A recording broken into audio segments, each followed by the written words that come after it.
and my only consideration are the welfare and the goodwill of the Kenyan people. But so far, the message that they are sending right now is that this is a government for only those that voted for it.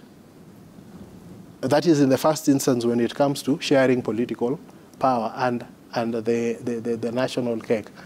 But secondly, even for those who voted for them, who are the majority, who are, the mamambogas and whatever, your contract with us terminated the moment you elected us into office. Wait for us. In the next 5 years, we will come and give you another manifesto and tell you this is what we could have done for you. You know, it was the other government. No, it was all those things. Because we are having too many excuses as opposed to handling the crisis and giving confidence to each and everyone that the government is in charge and it understands the problem that it is facing and it has credible solutions to those challenges. Until we get to that level, this agitation, even if it goes down, will continue in the hearts and minds of the ordinary Kenyans. Yeah, and there's the issue of withdrawal of security. So yesterday, when Japhet Koome was asked about the security of Azimio leaders being withdrawn, he confirmed it. And he said, and I quote, "Huwezi taka security na unaongoza watu kurushia polisi mawe." Who would like to respond to that? I mean, and we have seen, these measures taken before, in the country where security is withdrawn, and it depends on which side of the government or which side of favor, that you rank, if you're on the leeward side or the windward side, and that's just, an analogy. Could I say the something? legality of this? Yes, please, go ahead, Stephen. There is a very an important saying that is famous in this country. Mm-hmm. Power is transient. As in everything, whoever makes decision must never forget that. Power is transient. You can make decisions today because you're on this other side. Tomorrow, another person will be on the other side making decisions. I think, and that's what I'm saying, that there needs to be soberness and let the two sides engage each other in an aim of de-escalating the situation. If at this time you withdraw the security of the former Right Honorable Prime Minister, he enjoys that security because of the office he occupies. It doesn't make any sense. You are just escalating the situation. And that's why for us as a business community, as the employers, we're saying these power games, and what my friend here talked about, the game of chairs or moving the chairs that once time was used in Russia, should not happen. Let people sit down in a sober way and de-escalate the situation. If that happens, then we'll have an environment where all these challenges that now, the deeper underlying challenges, will be able to be discussed and solutions found. Some of them might be immediate solutions, others will take time, but we'll have a situation where we are not seeing the challenges we are seeing. Even on that, I think it's clear in the law how leaders are supposed to be protected.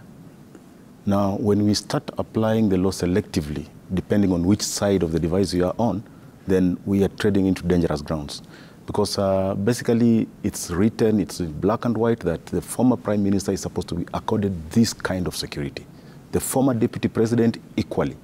So it's not the responsibility of the Inspector General to decide when to withdraw and when to deploy. But, George, we've seen this before. We've seen it before, and that's even what with the president now, who, when he was deputy president at the time, and there's a line that we hear constantly from the security officials, which is reorganization and redeployment. I mean, it clearly tells you the problem is not the law or how it's supposed to be applied. The issue here is the people we have in the police service. Because clearly, it tells you we don't have an independent institution that is supposed to take care of the security of Kenyans at large. If today I'm being given security, tomorrow you're withdrawing because of my political stand, and it's clear that I'm supposed to be given this security, it's written in the books. then what are we talking about here? I mean, it's dangerous. It's very dangerous for us. Yeah, and so let's assume something happens now. Who will take responsibility? Who will take responsibility? Is it the Inspector General? Is it the commander of the unit that is supposed to provide protection? Is it the presidency? I mean, we need to ask ourselves these hard questions and agree that if things are being done in the wrong way, we should speak about it and say, no, this is not how it's supposed to happen, and call it out. And, you know, we're talking about institutions now and the work that they're supposed to do.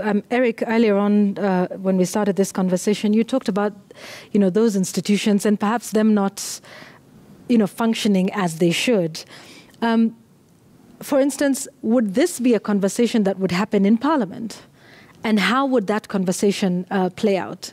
You know, when you have a parliament that has a majority, and you can see, of course, there's been a lot of movement from one side of the political divide to Kenya Kwanza. But let's talk about, you know, some of the other things that we can do and some of the other institutions that we hope ideally would be able to start to address some of the concerns that are being raised today.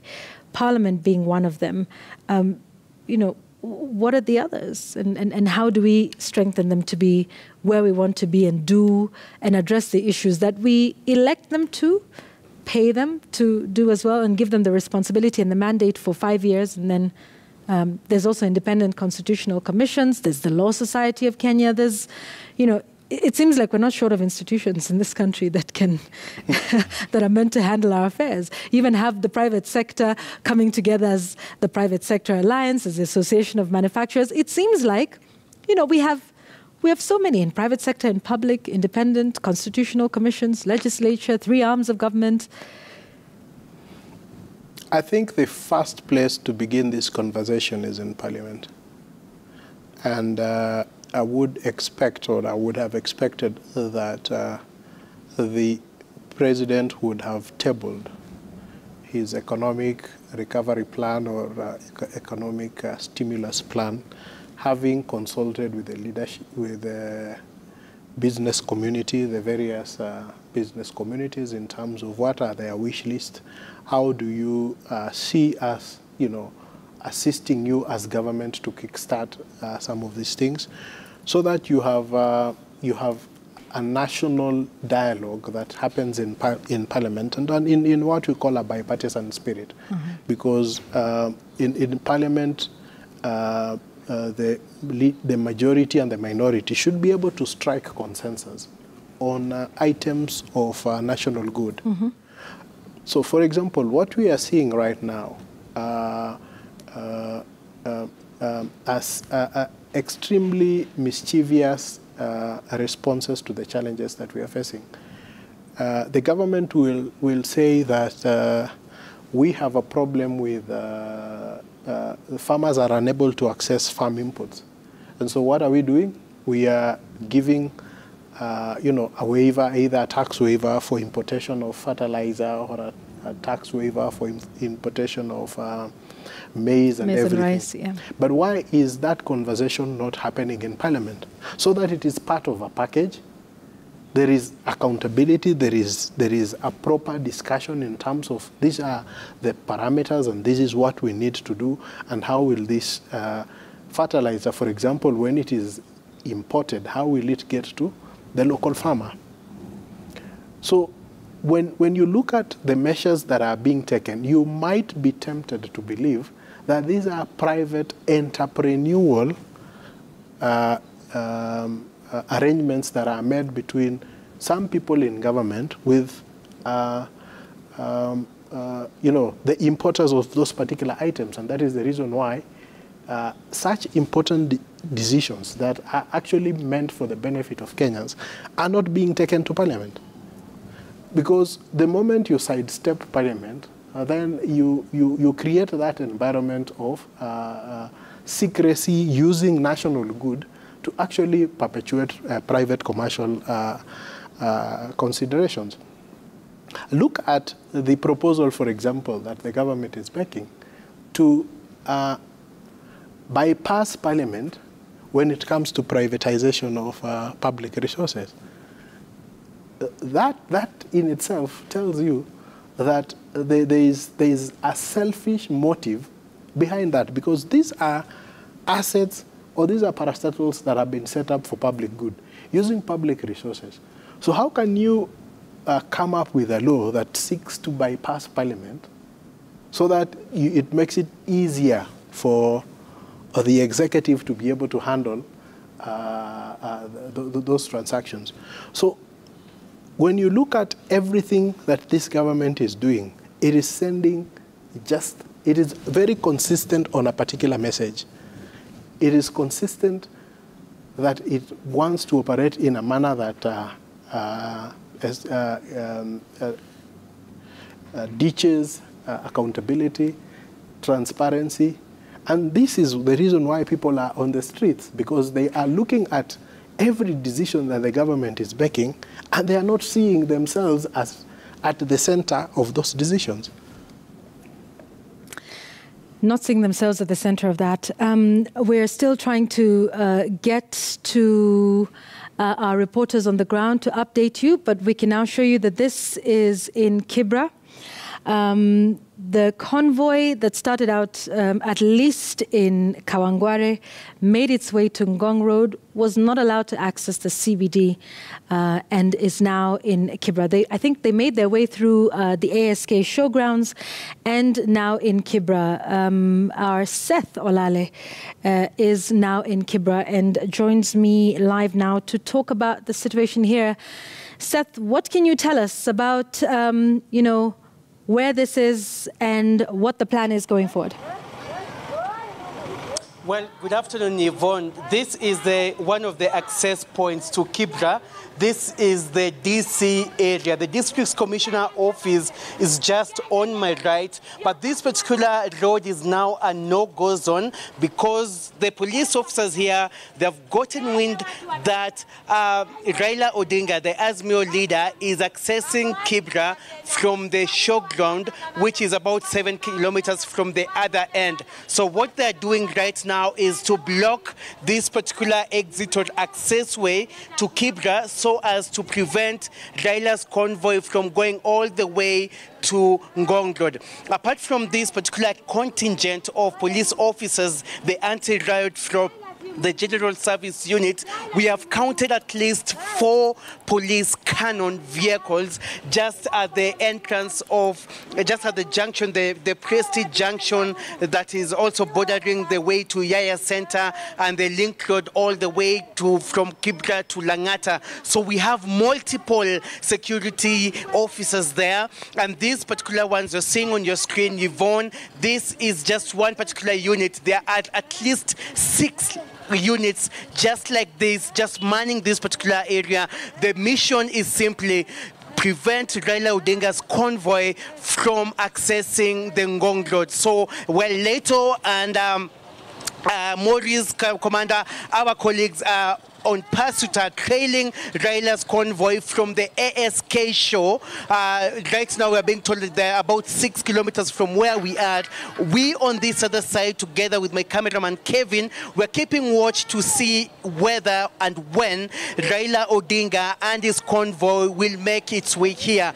But before this is happening, Yvonne, we had quite some dramatic scenes in the morning. Journalists were attacked, both local and international journalists, and this was between the border between Fort Jesus, Karanja, and Olympic Estates, whereby we had a gang of about between 40 to about 70 just coming, roughing up the local and international journalists, and we had to scamper to safety. Our vehicles were attacked, they pelted stones, and we were able, luckily, to escape, but not unhurt, because some of us were also assaulted during that particular situation. Right now, we're meant to understand that there are 2 groups that are still engaging each other. One group on this other side of Karanja, Makina, and all the way from DC, and the other group was coming from Olympic, Fort Jesus, and Lindi, Kisumu Ndogo, Lindi, and Gatukira. So that has been the standoff for the better part of the day. But right now we have a series of journalists just camping here, and some of them, we were with them during that particular morning fracas.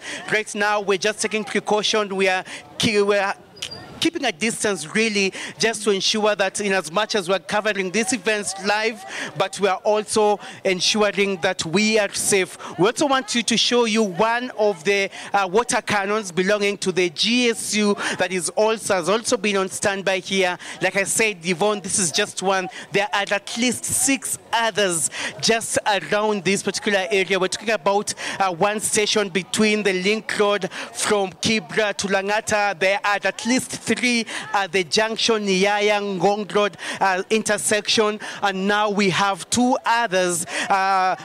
One here and another one, we just left it around Woodley area. Now, another contingent of police officers is heading towards the ASK show, but using the Ngong Road. So we're just keeping here and waiting to see what will happen. Will Raila Odinga's convoy manage to reach here? And if it does, will they be allowed access from this particular point all the way to Ngong Road? Also remember that there's little or very limited movement of both vehicles and persons at this particular area. Police are really restricting movement, and especially from passenger service vehicles, the PSVs. They're not allowed to go beyond this particular point just for security reasons. But right now we can see that the police are on standby. They're just waiting for that particular moment. Maybe, just maybe, Raila Odinga's convoy will be able to reach here. We're talking about some 5 kilometers from where they are, according to Stephen Leto's report. So this is the situation on the ground in Kibra constituency, and we're just keeping base here and just to get you up to speed, Yvonne, with the latest from this particular region, or rather area of the capital city.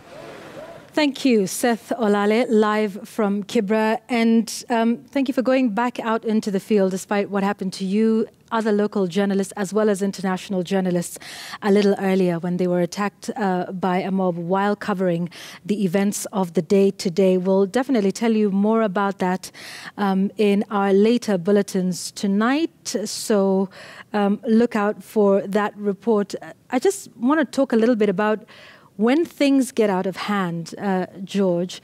The right to picket assembly must be peaceably and unarmed. What is the police protocol if there are some amongst the protesters who then go rogue, shall we say? What should the police do? How should they respond in that instance? The law is very clear on how the police are supposed to respond, because the protest is peaceful. At some point, it becomes riotous. So these are 2 different scenarios. If the protests are peaceful, nobody is carrying any offensive weapon, then the police are supposed to facilitate the protest. But when it gets to a point where now it becomes riotous, then the law is clear what is supposed to be done. We have what we call the Riot Act. And in such a case, the leader of the police contingent is supposed to declare that protest illegal. It becomes now an illegal assembly. And there is what we call a proclamation, where this is supposed to be read to the people, and you're told you are now requested to disperse peacefully. And if that will not work, then the police are now allowed to use force, make arrests, and arraign people in court. Not for protesting, but now for becoming rioters, which is illegal. And what I've seen currently is that nothing like that happens. Each policeman is on his own. You've seen them lobbing tear gas canisters anyhowly. But according to the law, this is supposed to be done on order by an officer. And remind us, an order by which officer? An officer above the rank of inspector, who is in charge of that platoon, riot platoon. So that is taking responsibility.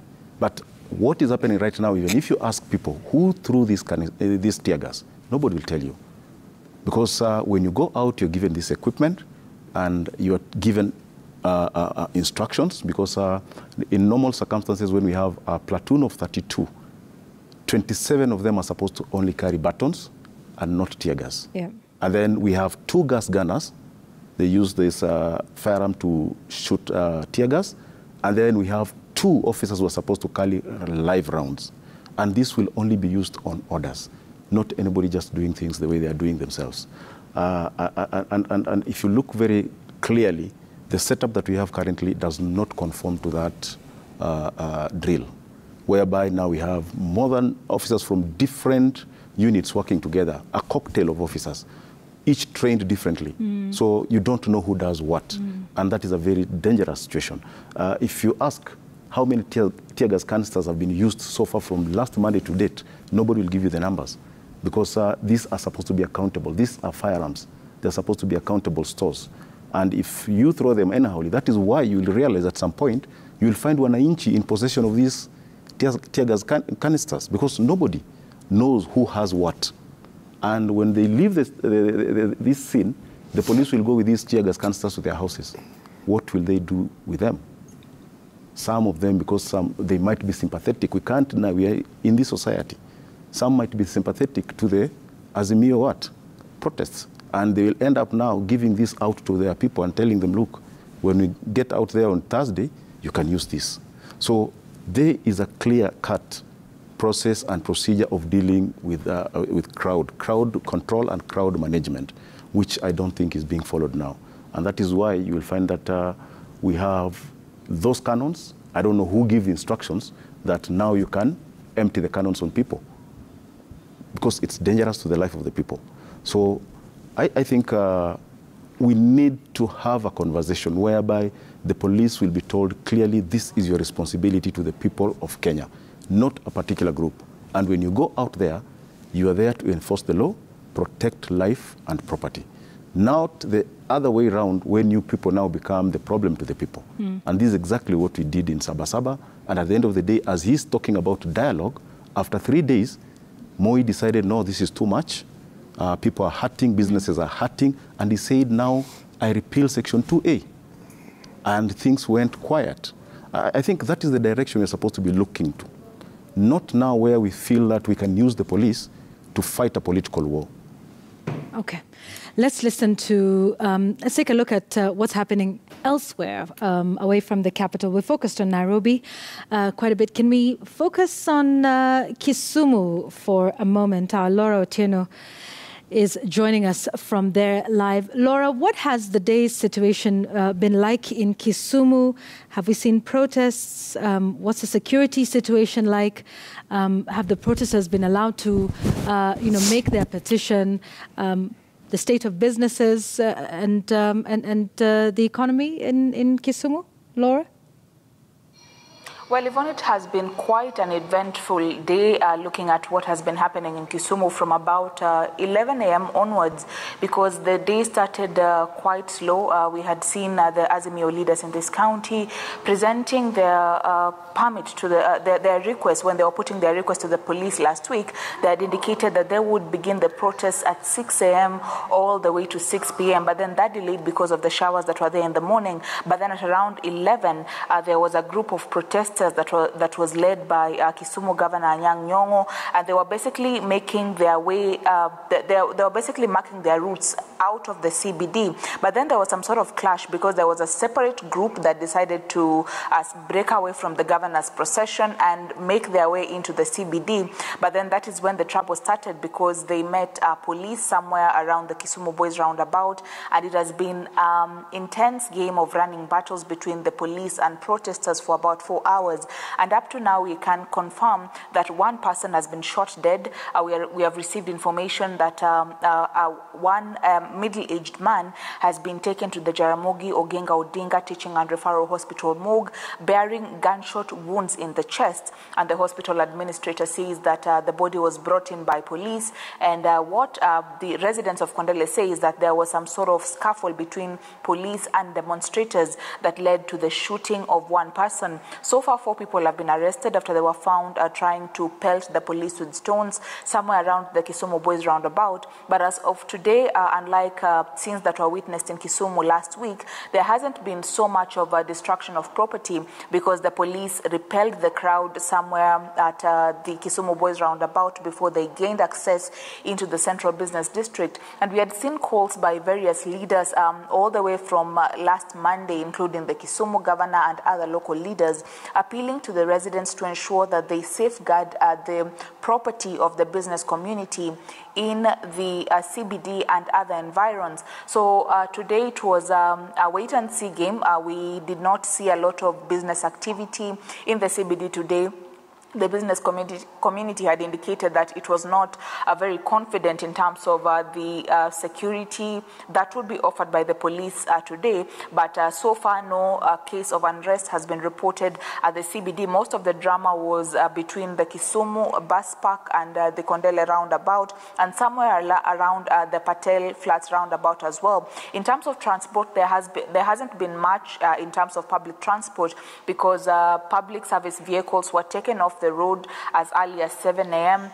The transporters saying that they had witnessed some sort of distraction last week. Some of the vehicles had their windscreens shattered, and therefore they were not quite sure if it would be prudent for them to be having vehicles plying different routes, public service vehicles mostly in different parts of Kisumu County. A lot of schools had also opted to stay open, but around 10 a.m. as well, we saw students on motorbikes being ferried across different destinations. And what teachers were saying is that they were seeing some sort of escalation of the chaos witnessed in Kisumu town. And right now what the situation looks like is that some police officers are still somewhere around Nyamasaria and a place at the Kisumu bus park. They're basically trying to contain the situation where the protesters are still advancing, trying to make their way into the CBD. But so far, with those 4 arrested, we are waiting to see what the day will progress to look like, because according to the notice that the Azimio leaders gave the police last week, is that the protests in Kisumu are expected to end at 6 p.m. Yvonne. Thank you. Laura Otieno, live from Kisumu, talking about the day's events there, and sadly reporting the death of one person. So, the death of one is one too many, whether from this incident or any other. What happens now, Eric, with the report of this death? And of course, investigations will be, who shot, where did the bullet come from, and that sort of thing. Where do those investigations begin? Because last week as well, there was a similar case reported of a Maseno University student. I believe one was shot dead, another was injured. So, here we are again with a needless loss of life again this week. Where do we begin? With getting to the bottom of what's happened to this individual today? It's quite unfortunate, and our hearts go out to those who have lost their loved ones as a result of this protest. The reality of it is that chances are that those investigations will be compromised. They will be compromised because the police are taking orders to,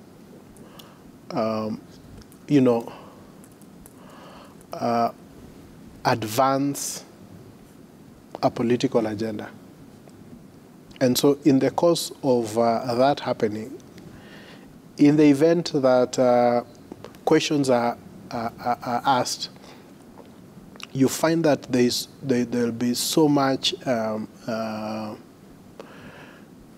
of a mix-up in those investigations, because you're asking someone who is already sympathetic to the person who has committed, which now, depending on how the circumstances under which that person was shot, because the standing orders are very clear in terms of the use of force and the circumstances under which that force can be used. We have been asking for the establishment, after the enactment of the Coroner's Act, the establishment of the Coroner's Office. Yes, yes. Because the Coroner's Office then has medical personnel who are properly trained on those kind of things, and they can be able to pick the body, conduct the preliminary investigations. Actually, even the moving of the body to the morgue, it ought to be under the supervision of the coroner, so that they are able to identify the body, how was it lying, and all those things. And you see, there are certain questions that are being asked. Where's the person shot? Was he shot in the back, or was he, and the exit was on the chest, or was it was it the other way around? Chest and then exit, yeah. On the back. Right. And those are very important preliminary questions that need to be preserved at that particular level. Because if you don't do it, then you will find that this death, just like the other deaths of Baby Pendo and whatever, go unaccounted for. And where even there is someone who's being asked to account for it, that the investigations are done in such a shoddy way that this person is going to eventually go scot-free. Yeah. So it's a really messy situation, and I don't see us getting out of this situation in the short term. Yeah. And where do investigations begin, George? I mean, sorry, George, hold that thought for a minute. Let's listen to Raila Odinga speaking in Kibra. Hello, nyinyi ni wazalendo wa Kenya, wanajeshi wa Kenya, wakombozi wa Kenya. Nasema asanteni sana. Shukrani mingi. Hello, mmesimama imara, ni sababu nimekuja na jeshi la Azimio ya ukombozi MDD. Sasa nyuma yangu hapo kuna Mama Martha Wangari Karua. Tuko hapo na Stephen Kalonzo Musyoka. Tuko hapa na Eugene Wamalwa, Jeremiah Kioni, Ambesa Oparanya. Tuko hapa na Bwana Wajakoya.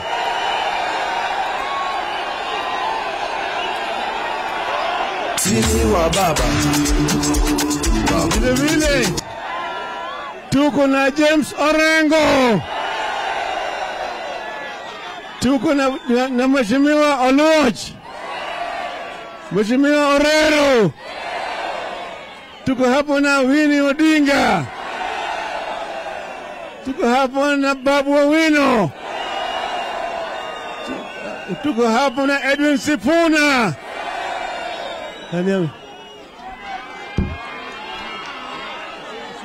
Niko njaa hata siwezi. Amolo.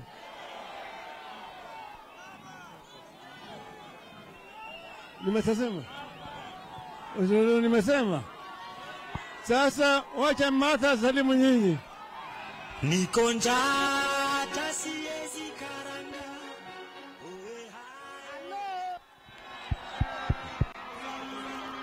Halo. Kibera oye. Kibera oye. Mimi nataka muelewe, hawa walagai wako na mpango ya kushika baba. Wakimuguza watakuwa wameguza Kenya. Mimi nawaomba wakikaribia baba, tutatoka sisi Kenya yote. Hatutakubali. Wawe tayari kutuua sisi sote, na tusilegeze. Lazima Zakayo ashuke, na lazima bei ya unga irudi wapi. Kwa hivyo tuendelee mpaka tutoboe hii safari. Asanteni. Niko tayari kulipa gharama. Vijana, tumesema gharama ya maisha mpaka irudi wapi? Bei ya unga, bei ya mafuta, bei ya sukari, kodi ya nyumba, karo ya shule, alafu sava ifunguliwe. Wangapi wanasema safi ipunguliwe, nione mkono hapo. All right, so they are addressing leaders in Kibra. Raila Odinga was introducing the leaders who are present and getting into the issues that they want raised. They're now speaking in Kibra, seemingly unable to access the central business district here in the capital, Nairobi. We will get to that once more in just a moment. But we were talking about, the investigations into what happens here. So let's talk a little bit more about that. George, I believe you are now starting to talk about those investigations. Let's maybe take it sequentially, both for, the shooting death that we have heard of today, the one last week, and then also, going forward in terms of responsibility, and I'd like us to come, we'll talk about that in a minute, but let's talk about, investigating what's happened today in Kisumu for a start. I think even the question that is supposed to be asked, was that shooting justifiable? Because when you're using a firearm, we have what we refer to as justifiable instances of using a firearm when life and property is in danger. And if you look at what happened in Kisumu very closely, these were people that were protesting. Were they dangerous to anybody's life? Were they dangerous to the life of the police officers that were at that point? And who ordered the shooting? Those are the questions that are supposed to be asked. Now, initially we used to have the police investigate themselves. Yeah. But now, inside the police, we have what we call the Internal Affairs Unit, and then we have IPOA. These are the people that are supposed to pick up this matter and start the investigations. Mm-hmm. But as we look at it, I said earlier that we have procedures of dealing with a riotous mob. And when it comes to the point where you need to use live bullets, you still need to get an order. And the person that is supposed to be shot is supposed to be identified loudly by the commander who is ordering the shooting. You're even supposed to be told where to shoot. Because normally we are told shoot at the knee. Yeah? You don't shoot a person to kill that person. So when we are doing this investigation, we should interrogate all that. Was this justifiable? Was that person dangerous in any way to the police officers? Was he part of the crowd? But because in some point you get that somebody is just a passerby. Yeah. And then he gets hit by the police. So these investigations should be intensive. But the problem is, as Wakili said, we will not likely get answers. Because but we also have what the police are doing is illegal. These people have the right to picket. But do we not have the Independent Policing Oversight Authority that, after the Internal Affairs Unit... After Baby Pendo, we had an inquest, and several people were ordered to be arrested. Have they been arrested? That is a matter that went through court, and the court clearly said, it pronounced itself and said, officers so and so and so and so and his group are supposed to be arrested and arraigned in court for murder. Has that happened? The problem we are having is that we have institutions that have been captured by the state. They can't perform their duties independently. And one of them, seriously right now, if you look very closely, is the police. Because the way they are acting clearly tells you that they are not there to protect the life of the people. They are not there to ensure that there is smooth operation and the people are allowed to exercise their freedom. Remember I said that it's a very difficult balancing act for them. Because at some point they need to make sure that there is normalcy. Other people that are not part of the crowd are going around with their businesses, and at the same time ensure that these protests are peaceful. Now, where do they balance this? So the Kisumu case is very unfortunate, and this is not the first time that we've seen police use lethal force on members of the public who are protesting. But if the investigations point to a situation whereby that demonstrator was violent and dangerous to the police, then it becomes justifiable. Okay. And I think that is the argument that we're going to get from the police, that these people are violent, and in order to protect ourselves and other people that are not part of the demonstrators, then we had to use lethal force. But somebody should take responsibility. We need a commander to stand up and say, yes, I ordered that shooting. And this was why. And this was why. How I arrived not a police at that officer who was trigger happy and decided just to do the shooting himself in the name of saying, I was protecting myself. Okay.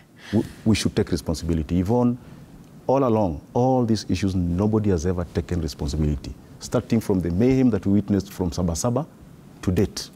I've not seen somebody taking responsibility.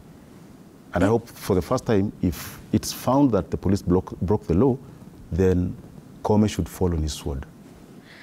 So, speaking of taking responsibility, there's the counter-argument, which would be that all rights have responsibilities, and that the police have a responsibility, but also so do the organizers of protests and the protesters themselves. Now, those proposed regulations we had talked about a little earlier in our discussion, which have been put forward by the CS for Interior, are also focusing a bit. They do start out by talking about the responsibility of the police and the security officials, but also talks about the security, or rather the responsibility of the protesters. Who cleans up, say, after the mess? Is this something that perhaps concerns you in the private sector, Stephen? You wake up tomorrow and the streets look different from what they look like over the weekend, the places you want to conduct your business. Where do you believe responsibility should lie? For your business being disrupted, for the streets looking like they do, should we now start to say, hey, the police have a responsibility to ensure that this happens in a peaceful environment, but the organizers of the demos also have that. For instance, let me give you an example. During the election and the campaign period, those who are campaigning put up posters everywhere, and it is now required of them to take down their posters and clean up the walls after that. And there have been attempts to hold some of those to account. Should we be doing the same thing in this case? Yvonne, first of all, let me join my colleagues to express condolence on the unfortunate thing that has happened in Kisumu, and to say that we are